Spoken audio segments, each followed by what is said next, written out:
Oke, udah muncul ya di kalian ya, share screen-nya ya. Iya, jadi ini kita akan sedikit membahas poin-poin kisi-kisi untuk AS Bahasa Indonesia. Ya. Untuk materinya itu cuman materi surat dinas dan surat pribadi, juga sama prosedur. Ya, lumayan panjang untuk untuk pembahasan tentang surat dinas dan surat pribadi. Ya, karena yang prosedur itu mungkin cenderung mudah ya. Nanti kita akan bahas terakhir, kita akan bahas yang surat dinas dan surat pribadi dulu. Seperti itu. Oke. Ya. Untuk persiapan AS, yang pastinya kalian harus mengerti dulu tentang konsep atau ciri-ciri dari surat dinas dan surat pribadi ini. Ya. Karena ini pasti keluar. Banyak nggak, Pak? Ya, lumayan. Assalamualaikum, Pak. Waalaikumsalam. Woi. Obi, mantap Obi. Ya, Pak. Iya, lanjut ya. Nah, di sini Bapak udah sedikit mencatat tambahan mengenai ciri-ciri pertama dari fungsinya dulu atau dari bentuknya. Surat pribadi itu memang biasanya menggunakan bahasa non formal atau semi formal, tergantung dari kebutuhannya. Ya, untuk yang non formal ya biasanya dikirim ke teman, kerabat, keluarga, dan lain sebagainya. Karena bahasanya ya sifatnya akrab gitu aja. Tergantung kepada siapa kamu ngomong. Kalau kamu ngomong ke ayah atau bunda kalian, otomatis harus menggunakan bahasa yang sopan. Nah, semi formal tergantung dari surat pribadinya juga, ini untuk siapa. Kalau surat pribadinya untuk sekolah, untuk perusahaan, dan lain-lain, otomatis sudah termasuk semi formal dan juga formal. Jadi tergantung dari atau untuk siapa kita berkirim surat-suratnya. Kayak gitu. Nah, secara umum lagi untuk surat dinas, yang paling menjadi sorotan pertama pasti menggunakan bahasa yang formal. Itu udah pasti, karena surat dinas ini kan mewakili apa? Lembaga, institusi, ya kan? Atau organisasi juga. Itu udah pasti menggunakan bahasa yang formal. Gitu. Terus yang kedua ditulis dengan menggunakan kop.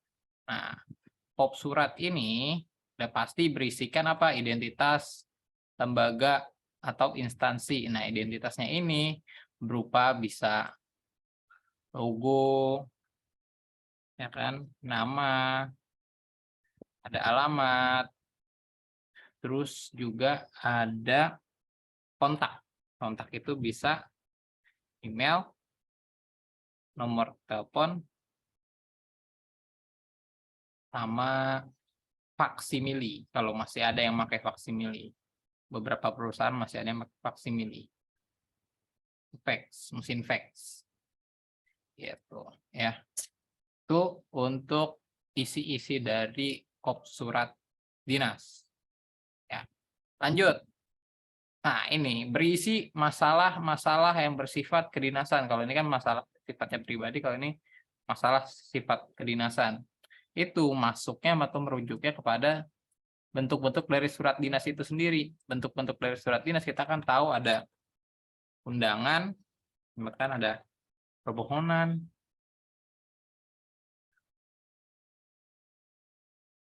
ya kan, bisa juga surat penawaran, dan lain-lain. Ya. Cuman nanti fokus kita atau dari contoh-contoh di soal-soal nanti mungkin akan fokus ketiga ini, undangan, permohonan, penawaran. Yang lainnya nggak Bapak berikan contohnya gitu, karena yang paling umum kalian terima itu ini. Bisa juga edaran sih, cuman kalau edaran sifatnya informatif. Dari tiga ini kita akan fokus atau contoh-contoh soalnya akan diberikan seperti itu. Lanjut. Nah, ini kalau secara menyeluruh, mulai dari struktur di surat pribadi dan juga struktur di surat dinas. Ya, perbedaannya lumayan nggak terlalu beda banget, tapi yang pasti nambah kop surat. Terus juga ada nambah tembusan. Ya, titi mangsa. Nah, kemarin kalau yang dari 7C sampai 7G itu kan sempat bingung nih titi mangsa apa. Berarti titi mangsa itu sama aja kayak tempat dan tanggal dibuatnya surat gitu. Jadi nggak cuman nama lainnya itu titi mangsa. Jadi nanti silahkan ya dipahami lagi tentang titi mangsa ini. Itu. Terus ada mulai dari titi mangsa sama aja kayak tanggal. Terus tujuan suratnya ke siapa? Misalnya kan kalau surat pribadi biasanya untuk saudaraku tercinta, untuk ayah bunda di rumah dan lain sebagainya kan. Alamat tujuan surat, salam pembuka bisa secara umum, bisa secara menggunakan salam keagamaan tergantung kepada siapa kita berkirim surat. Pendahuluan ini ya. Kalau kalian lihat ini tuh bisa kalian lihat contohnya di buku yang cetak bahasa Indonesia ya. Pendahuluan dalam membuat surat dinas, surat pribadi itu yang pertama kalian bisa mulai dari menanyakan kabar terlebih dahulu ya kan. Selain itu kalian bisa mencoba memberikan kabar kalian juga ya kan, memperkenalkan diri, menyatakan tujuan, bisa juga mengucapkan terima kasih, bisa juga permohonan. Nah, untuk contohnya itu ada di buku bahasa Indonesia yang cetak yang dikasih sama sekolah ya, di halaman ini nih. Halaman ini bukunya berada halaman 186. Halaman 186. Pembuka surat pribadi. Next.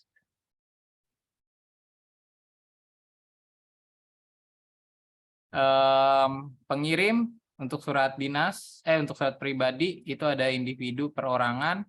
Kalau surat dinas itu ada instansi, lembaga, organisasi. Penerima surat dari surat pribadi ada keluarga, sahabat, dan lain-lain tergantung pada siapa surat itu ditujukan. Kalau ini bisa lembaga, bisa instansi, organisasi, bisa juga pribadi ya. Untuk yang surat dinas ini juga bisa untuk pribadi. Lanjut untuk sifatnya, bahasa ya, bahasanya kalau untuk surat pribadi itu tadi akrab itu berarti sesuai etika kalian berkirim surat kepada siapa. Terus untuk surat dinas itu formal, singkat, dan jelas. Yang paling penting itu formal, singkat, dan jelas. Atau bisa kita sebutnya singkat dan jelas itu efektif. Ya. Kalimat efektif dalam membuat surat dinas.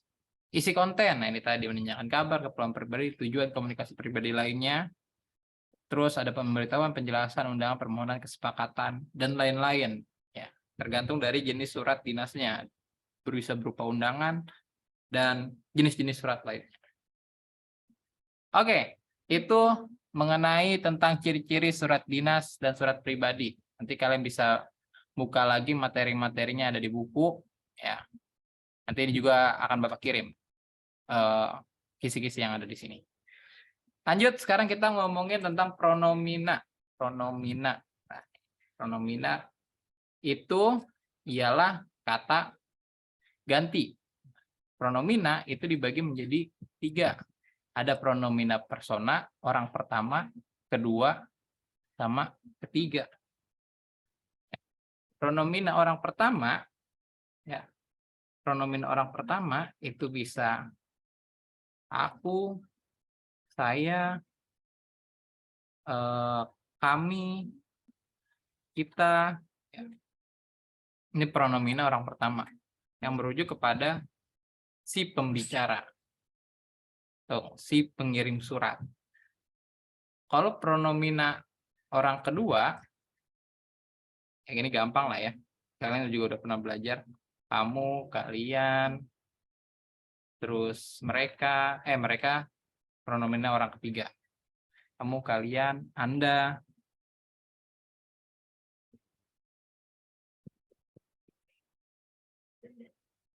Anda. Ketiga itu mereka. Terus dia, imbuhannya. Nah, itu pronomina persona orang ketiga. Pronomina penanya, kata ganti tanya. Ya, berarti apa aja bentuknya? Pronomina penanya itu bentuknya ya kata-kata tanya. Ya. Apa aja, kayak apa, bagaimana, dan lain sebagainya, kata-kata tanya lainnya. Kalau di buku kalian, di buku cetak kalian itu, contohnya cuma sedikit, cuma siapa, apa, sama mana. Tapi bisa juga bagaimana. Intinya pronomina penanya itu adalah kata tanyanya, kata tanyanya. Gitu. Lanjut.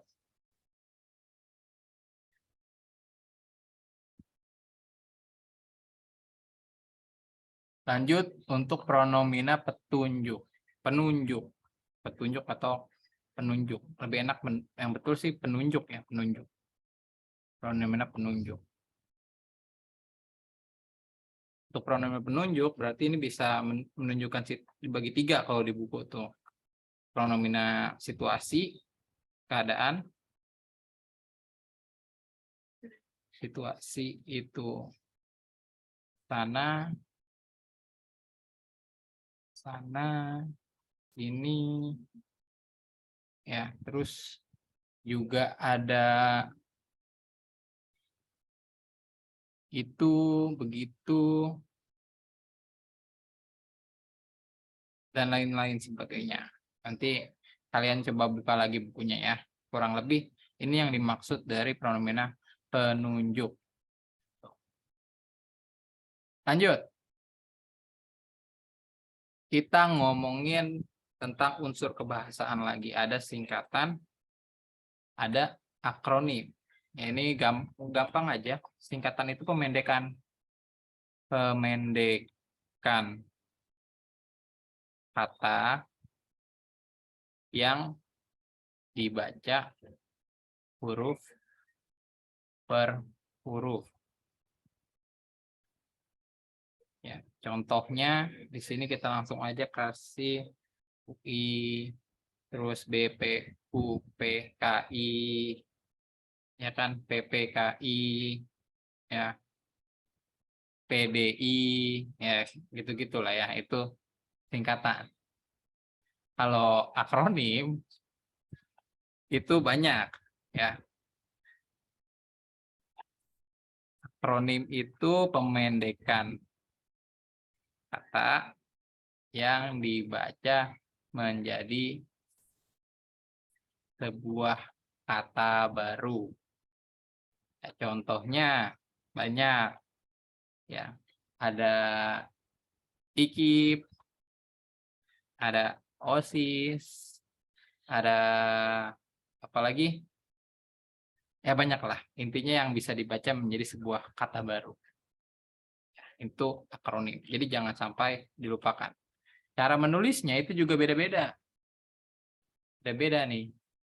Ya, jadi kalau untuk singkatan yang berupa nama-nama identitas itu menggunakan huruf-huruf kapital kayak ini UI, Universitas Indonesia, PPU, PKI, ya kan? Terus ini karena ini nama organisasi dan setiap ininya menjadi sebuah identitas ditulis dengan huruf kapital. Ada juga beberapa singkatan yang ditulis dengan ada yang huruf kapital, ada yang huruf biasa gitu. Nah, untuk yang itu silahkan nanti kalian buka lagi atau kalian bisa cari model-model dari singkatan-singkatan itu. Ya, karena kalau nggak salah Bapak udah pernah kirim deh PPT-nya.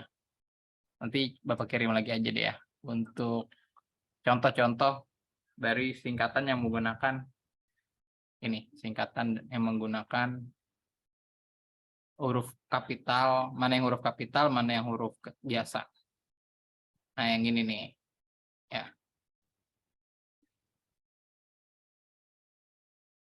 Ya, yang ini, Cuk. Jadi ada yang memang kayak ini, yang ini.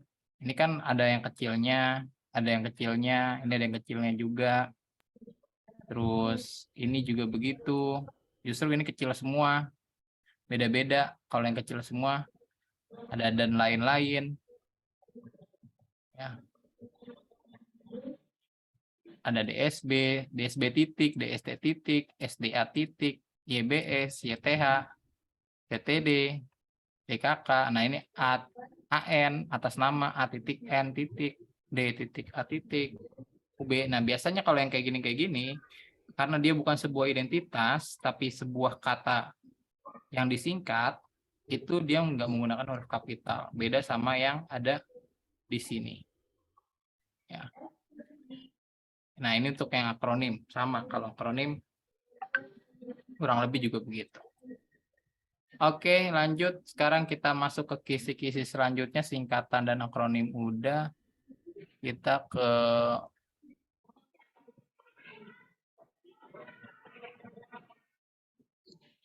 singkatan akronim udah, mengidentifikasi informasi dalam surat dinas dan surat pribadi. Nah, kalau yang kayak gini, tipe-tipe soal yang kayak gini, nanti kalian disajikan satu surat utuh. Ya, bisa surat pribadi, bisa surat dinas. Nah, kalian diminta untuk mencari informasi yang sesuai dari surat itu. Misalnya siapakah pengirimnya, apa keperluan si pengirim surat, gitu-gitulah intinya. Kalian harus bisa mengidentifikasi informasi yang disampaikan di dalam surat. Kalau kalian teliti, kalian baca dengan baik, itu soal paling gampang. Gitu. Mudah-mudahan nggak ada yang rancu pilihannya. Sama, lanjut. Itu untuk yang mengidentifikasi informasi juga lumayan banyak nanti muncul soalnya. Sekarang, nah ini, memperbaiki kesalahan penulisan nomor surat. Nah, kalau ngomongin nomor dalam sebuah surat, ini harus kita sepakati dulu. Nomor itu ditulis nggak disingkat ya, pakai titik 2. Terus setelah itu nomornya kita tulis, misalnya nomor pertama berarti kan 0, 0, 1 atau 01 sama aja. Pemisahnya ditulis dengan garis miring. Setelah itu singkatan nama lembaganya, misalnya OSIS, garis miring. Setelah itu biasa, nah ini beda-beda, nggak harus sama. Bisa juga perihal, bisa juga kode-kode lain, tapi biasanya kita pakai perihal. Misalnya surat undangan, SU jadinya. Garis miring. Setelah itu bulan. Bulan surat itu ditulis. Kalau bulannya bulan sekarang berarti 6. Kalau 6 ditulis dengan huruf Romawi berarti VI. Ya, nah ini untuk bulan ini ditulis dengan huruf Romawi ya, jangan ditulis dengan huruf kayak gini, dengan angka, tapi ditulis dengan huruf Romawi. Bulan 6, garis miring 2023. Nah ini ya, cari, ini udah saklek nih, ditulisnya dengan apa? Ditulisnya dengan garis miring, garis miring, garis miring, dan tidak ada titik. Tolong perhatikan tanda-tanda baca yang ada di dalam sebuah surat, karena itu penting. Ingat, di sini nggak ada titik. Sama kayak dengan penulisan tanggal. Kalau penulisan tanggal surat, itu kan pasti Jakarta, garis miring, bukan garis miring, tanda koma, sekarang tanggal berapa? Sekarang tanggal 2 Juni 2023. Nah, ini kalau penulisan tanggal surat yang ada di pojok kanan atas. Itu ya, bukan yang kayak gini nulisnya. Kemarin masih ada tuh pas nulis surat ada yang kayak gini. Misalnya 2 garis miring 06 garis miring 2023. Atau bisa juga kadang ada juga yang nulisnya kayak gini. Sekarang Jumat ya, 2 Juni 2023. Nah, ini salah nih. Dua contoh ini adalah 2 contoh penulisan tanggal yang salah. Gitu. Oke. Jadi memperbaiki penulisan nomor surat dinas itu pasti muncul, soalnya tanggal juga pasti muncul nih. Penulisan tanggal yang benar tuh pasti ada. Jadi kalian Udah harus tahu format penulisan yang benar itu seperti apa. Lanjut, memperbaiki kesalahan penulisan tujuan surat dinas. Nah, ini. Dalam menulis tujuan surat dinas, ya, pasti kita tahu. Yang pertama, tidak memakai kepada. Sebenarnya ini pilihan. Kalau kalian sudah memakai yang terhormat, ya, kalau kalian udah nulis kayak gini ya, terhormat, misalnya Kepala SMP Lab School Jakarta. Ini nggak perlu pakai kepada lagi nih, gitu. Tapi kalau kalian lebih milih kepada, nggak pakai yang terhormat, saya kayak gini. Gitu. Gitu. Jadi pilih salah satu, dan paling tepat biasanya itu menggunakan yang terhormat. Gitu, ya. Nah, ini format penulisan tujuan surat dinas GTH Kepala SMP Lab School Jakarta, bisa di tempat, ya. Ini kalau yang benar. Ini kalau yang secara umum, kalau kalian mau menuliskan alamatnya atau nama jalannya, itu nggak disingkat. Jalan Pemuda, nomornya nomor berapa ya? Nah, Jalan Pemuda berapa? Ditulis. Misalnya nggak perlu pakai nomor, misalnya Jalan Pemuda 5. Nah, ditulisnya seperti ini. Jalan Pemuda 5, terus Jakarta. Ini kalau kalian mau rinciin juga nggak apa-apa, nggak masalah. 5, Pulau Gadung, Jakarta. Nah, kayak gini. Tapi yang paling umum, kalau dalam tujuan itu di tempat aja. Yang paling pasti itu tadi sih, ketika udah pakai yang terhormat nggak perlu pakai kepada. Dan dalam tujuan surat dinas itu tidak ada tanda titik di akhirnya, nggak perlu. Ya, jadi mohon diperhatikan lagi setiap tanda baca yang digunakan dalam penulisan surat. Next, kata sapaan, kekerabatan atau kekeluargaan. Sebenarnya kata sapaan ini ada banyak ya. Kalau di buku kalian, kata sapaan itu ada kata sapaan yang menunjukkan kekerabatan, ada kata sapaan yang diikuti dengan nama, ada kata sapaan yang menggunakan kata ganti. Ya. Kalau kalian mau baca bukunya itu ada di situ. Nih, Bapak tunjukin di buku cetak yang dapat dari sekolah. Nah, yang ini. Ya. Di sini kan kalau kata sapaan yang menunjukkan kekerabatan, kakek, nenek, paman, bibi, ibu, ananda, mas, dan sebagainya. Ya, ini kata sapaan yang menunjukkan kata ganti kamu, engkau, saudara, anda, nyonya, dan lain sebagainya. Ada juga kata sapaan yang diikuti dengan nama. Saudara Ina, Bapak Ferry, Ibu Ningtyas, dan lain-lain. Dan kata sapaan yang menunjukkan rasa hormat. Ya, ada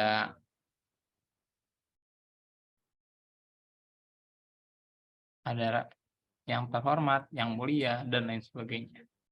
Oke ya, itu baca aja buku yang ada di yang kalian punya gitu, yang cetaknya. Bapak juga ngambil materinya dari situ dan membuat soalnya berdasarkan buku itu. Lanjut. Ini ngomongin tentang kata sapaan dan kekeluargaan. Next, kita ngomongin mengisi bagian rumpang dalam surat pribadi. Nah, untuk soal ini nanti kalian sama disajikan teks atau surat pribadi. Nah, kalian isi aja bagian yang kosong. Ya, bisa itu bagian pembukaan, bisa itu bagian tujuan, bisa itu bagian penutup. Otomatis ketika kalian memilih bagian-bagian yang kosong ini harus dengan menggunakan kalimat efektif dan baku. Nah, ini ya, harus menggunakan kalimat efektif dan baku. Jangan sampai dilupakan nih, mentang-mentang benar tapi kan tidak memperhatikan kalimat efektif dan bakunya. Gitu. Lanjut. Bapak Untuk boleh tanya nggak, Pak? apa Turkis? Untuk AAS Bahasa Indonesia ada isian nggak, Pak? Tidak ada. Jadi adanya Tidak. ini, kalau di bahasa Indonesia nggak ada isian esai, tidak, tapi adanya matching sama ini, apa, multiple choice. Jadi kalian tuh bukan milih satu jawaban, tapi kalian bisa milih 2 sampai 3 jawaban. Kayak gitu. Oh, oke, terima kasih. Ya. Oke, ya. Itu tadi sedikit pertanyaan dari jenis soal dari Turkis. Emang kita nggak ada esai, tapi adanya itu tadi menjodohkan, ya. Kalian nyocok-nyocokin, masuk-masukin mana yang sesuai dengan teori ataupun mana yang sesuai dengan surat yang ada soal. Setelah itu ada juga kalian memilih beberapa jawaban. Misalnya, manakah yang termasuk akronim? Nah, itu kalian tinggal checklist. Kalau yang banyak itu yang bentuknya kotak, bukan yang bulat. Lanjut. Ya, menentukan perihal pada surat dinas. Nah, ini sama, ini juga disajikan satu contoh surat dinas. Nah, biasanya ini kosong tuh bagian perihalnya. Kosong pada bagian perihal. Setelah itu kalian mengisi perihal apa yang cocok berdasarkan isi. Gitu. Jadi kalian baca dulu isinya, habis itu kalian pilih ini surat harusnya perihalnya tentang apa. Gitu. Lanjut.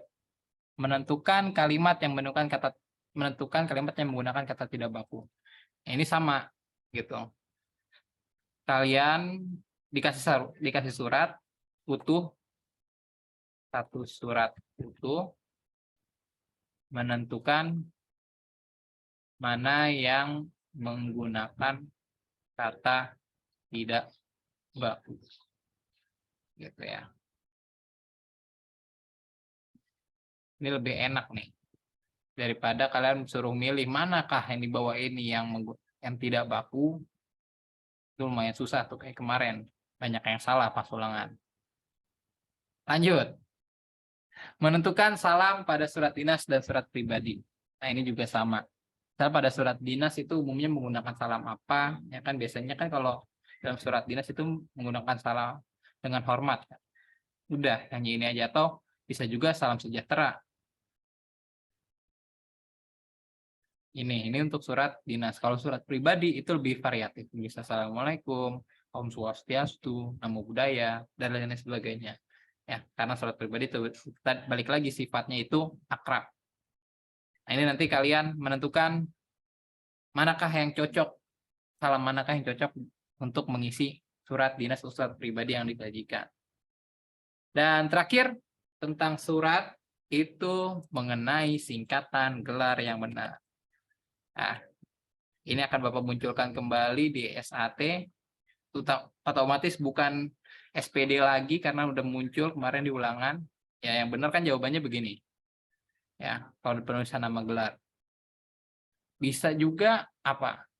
Bisa juga profesor, ya kan? Bisa juga MPD dan lain sebagainya. Nanti kalian pelajari aja bagaimana bentuk-bentuk menulis tingkatan gelar sesuai dengan kaidah yang benar.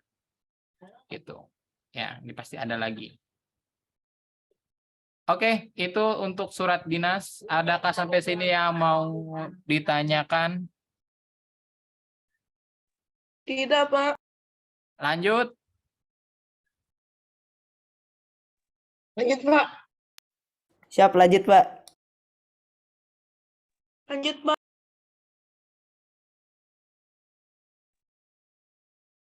Pak, nanti Word-nya dibagikan, Pak.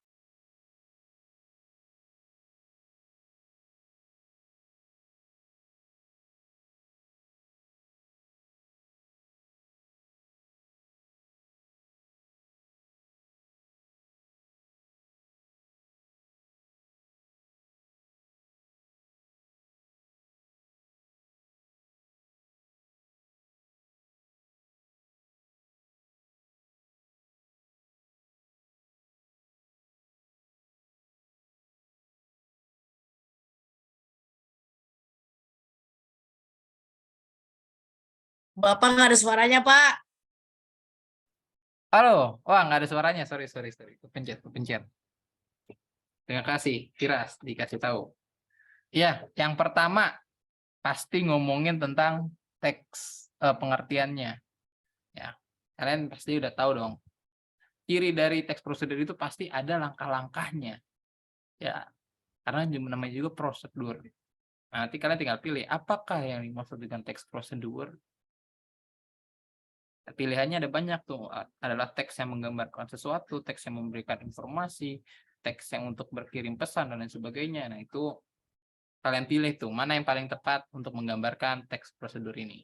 Ya, PPT atau di pelajaran yang di materi yang udah dikasih sama ibu-ibu dan bapak PPG, Bu Vio, Bu Yeni, kalau yang lain bapak nggak tahu namanya. Jadi nanti silahkan dibuka lagi materinya.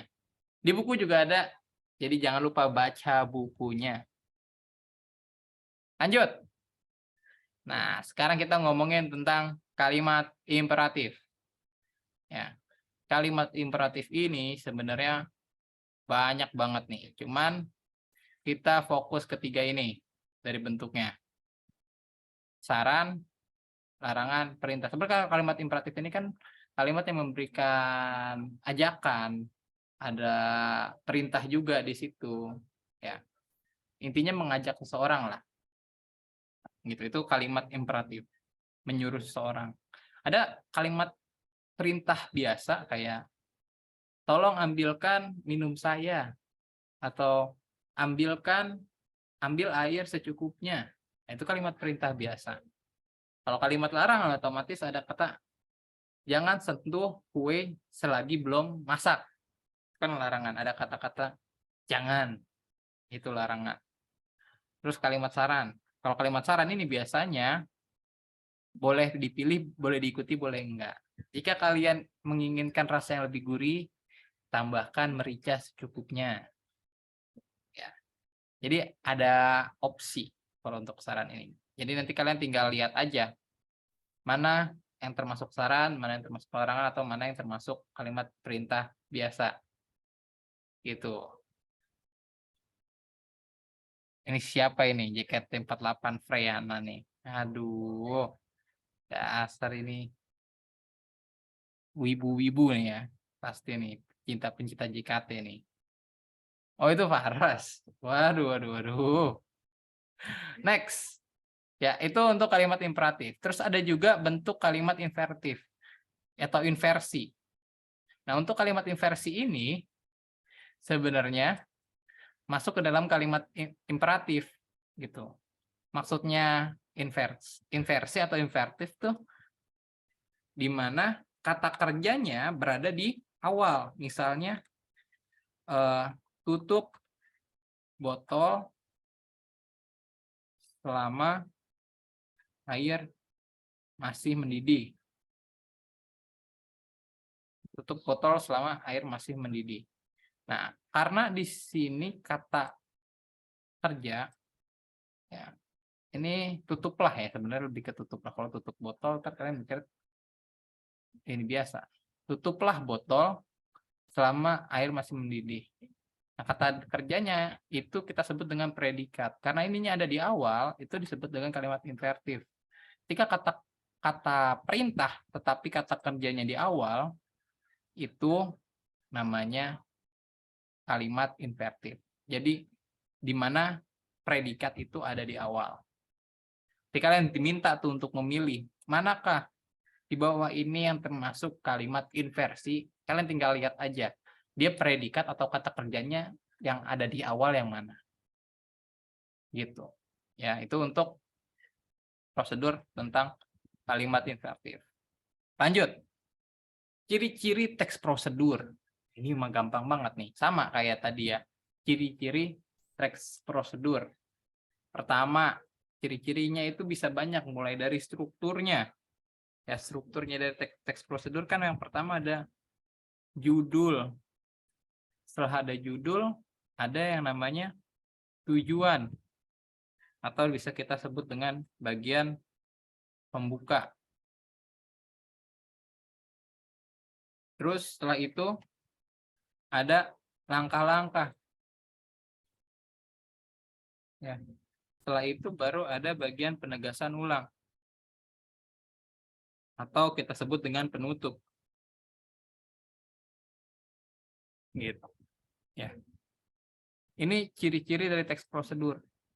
Ciri-ciri lainnya itu tadi menggunakan kalimat imperatif, ya, bisa juga menggunakan kalimat saran, bisa juga menggunakan larangan, menggunakan kalimat perintah, menggunakan bentuk kalimat inversi atau imperatif. Terus apa lagi?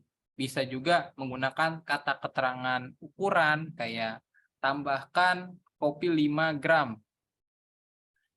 Ada 5 gram itu kan keterangan ukuran kan.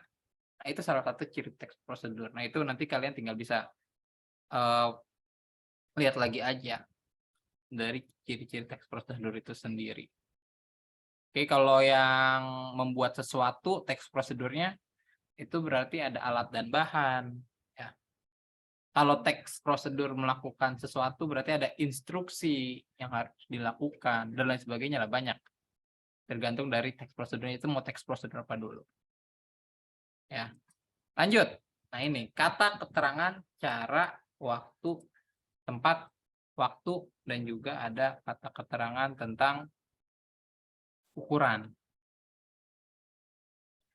Kata keterangan cara, tempat, waktu, dan juga ukuran. Nah, ini berarti kan ada keterangan waktu itu, cara itu berarti aduklah wajan secara perlahan. Nah, ini kan berarti keterangan cara nih. Perlahan-lahan diaduk, jangan kencang-kencang, ntar agarnya rusak. Ya. Terus tempatnya, misalnya kalau keterangan tempat berarti siangilah atau jemurlah apa ya, kerupuk di tempat yang terang. Ini kan saya juga ngomongin atau di tempat yang terang atau di lapangan. Ini kan keterangan tempat. Kalau keterangan waktu banyak, bisa ngomongin tentang seberapa lama ya masak rendam ubi selama 2 jam. Nah, ini kan keterangan waktu nih. Bisa juga keterangan waktu tuh ya tiap pagi, misalnya setiap angkatlah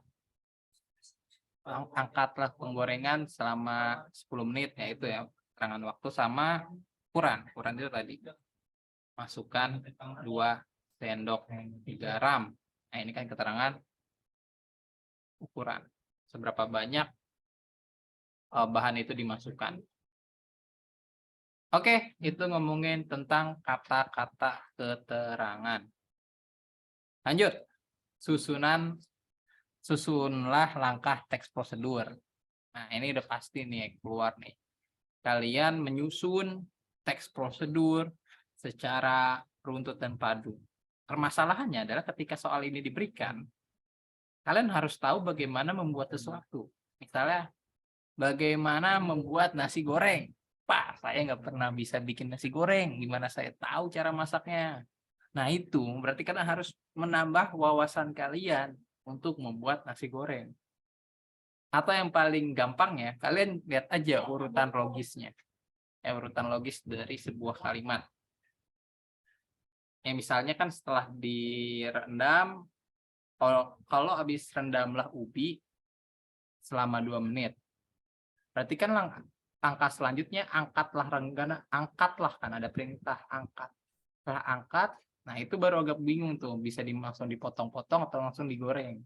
Tergantung ubinya dulu. Kalau ubinya emang harus dipotong berarti harus ada langkah-langkah, harus ada instruksi memotongnya. Tapi kalau nggak ada, itu bisa langsung kalian tuh lanjut ke penggorengan. Intinya selogis-logisnya menyusun teks prosedur.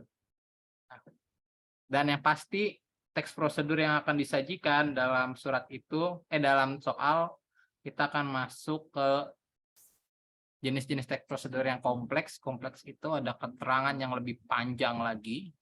Ada teks prosedur sederhana. Protokol kayaknya nggak ada, karena protokol itu nggak bisa sesuai urutan. Ya, jadi kalau kalian dikasih soal yang protokol, bingung nih bagaimana menyusunnya. Itu ya, itu teks kompleks sama sederhana. Dan terakhir ada konjungsi temporal. Konjungsi temporal itu adalah kata hubung yang menyatakan urutan. Contohnya kayak selanjutnya, kan, kemudian, terus setelah itu, lalu, dan lain-lain. Ya, dan lain-lain. Ini juga ada di buku. Jadi jangan lupa dibaca lagi mengenai tentang konjungsi temporal. Ya. Tipe soalnya, kalau yang model-model kayak gini, itu bisa mengisi bagian yang rumpang, bisa menemukan mana konjungsi temporal dalam teks di atas. Tuh. Ya, seperti itulah kira-kira untuk soal teks prosedur. Ya. Ini ada mengisi bagian rumpangnya juga. Jadi kalau ini lebih ke materinya aja. Lebih dikit memang untuk teks prosedur, tapi total soalnya sama. 25 surat, 25 prosedur. Seperti itu. Ya. Oke, sampai sini ada yang mau ditanyakan nggak? Halo, Tidak, Pak. aman ya? Lanjut, Pak. Lanjut. Bapak. Apa, Firas? Tadi Rasya nanya, Pak. Selesai Apa? jam berapa, Pak? Ini udah mau selesai, dia baru datang kayaknya ya. Rahasia. Oh, emang nih rahasia nih. Oh ya, ada lagi yang mau ditanyakan tentang materi?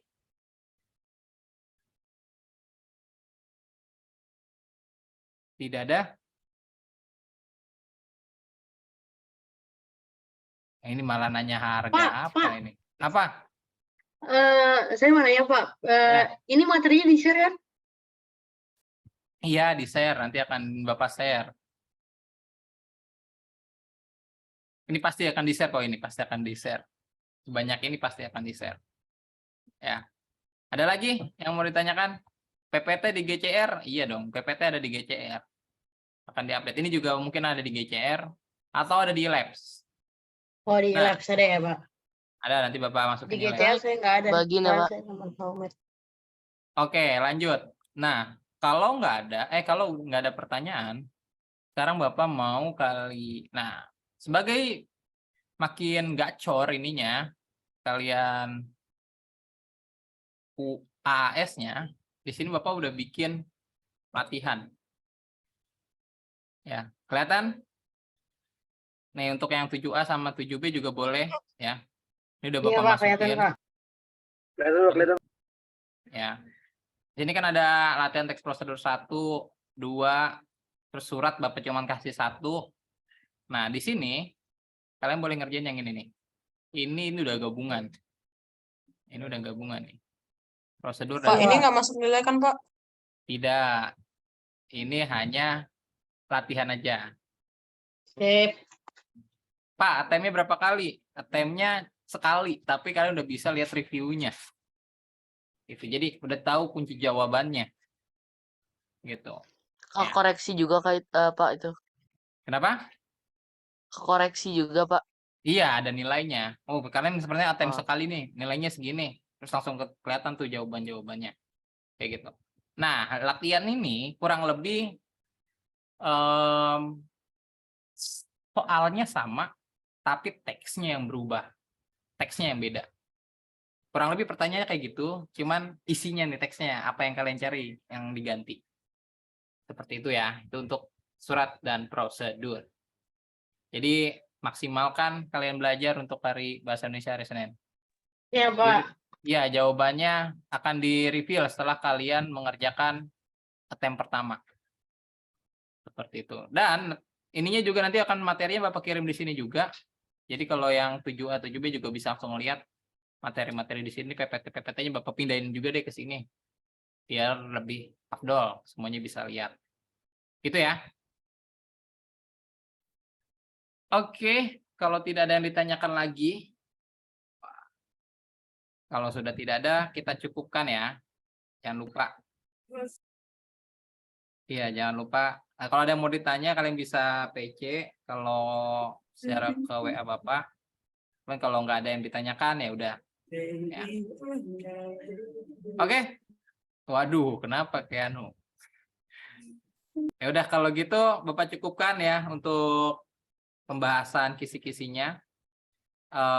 Terima kasih semuanya yang udah hadir. Semoga dapat hasil yang maksimal. Bapak akhiri. Assalamualaikum warahmatullahi wabarakatuh. Waalaikumsalam. Waalaikumsalam warahmatullahi Warahmatullahi wabarakatuh. Terima kasih, Pak. Semangat semuanya. Assalamualaikum warahmatullahi Terima kasih, wabarakatuh. Pak. Makasih, Pak. Pak, makasih banyak, Atas Pak. kisi-kisinya, Makasih, Pak. Assalamualaikum warahmatullahi wabarakatuh, Pak. Assalamualaikum Kodafi.